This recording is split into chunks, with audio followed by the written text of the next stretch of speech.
నా పేరు యమున. నేను ఈ పాఠశాల ఎందు 9వ తరగతి చదువుతున్నాను. డాక్టర్ బిఆర్ అంబేద్కర్ గుర్రం వేలంపల్లి. గాంధీజీ పూర్తి పేరు మోహన్ దాస్ కరమ్చంద్ గాంధీ.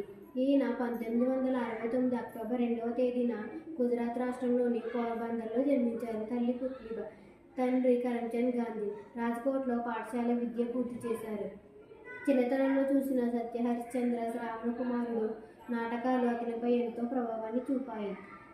బారిస్టర్ చదవడానికి ఇంగ్లాండ్ వెళ్ళారు. ఇంగ్లాండ్ నుండి తిరిగి వచ్చిన తర్వాత బొంబాయిలో న్యాయవాద వృత్తి చేపట్టారు. వృత్తిలో భాగంగా గాంధీజీ దక్షిణాఫ్రికా వెళ్ళారు.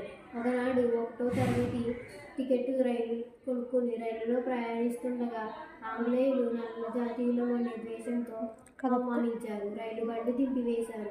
ఆ అవమానాన్ని భరించలేక నల్లవారందరూ కూడిగట్టారు, సత్యాగ్రహం చేశారు. గాంధీజీ చిన్నతనంలో కస్తూరిబాయితో వివాహం జరిగింది. 1844లో బాల్య వివాహం జరిగినప్పటికీ గాంధీజీ స్వాతంత్ర యోద్యమాన్ని విడవలేదు. గాంధీజీ నడిపిన అహింసా పోరాటం ఫలితంగానే 1944 ఆగస్టు 15న భారత్ స్వాతంత్రం లభించింది.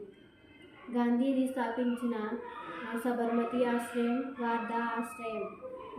గాంధీజీ మన హృదయాల్లో జాతిపితగా, మహాత్ముడిగా ఎప్పుడు నిలిచి ఉంటారు.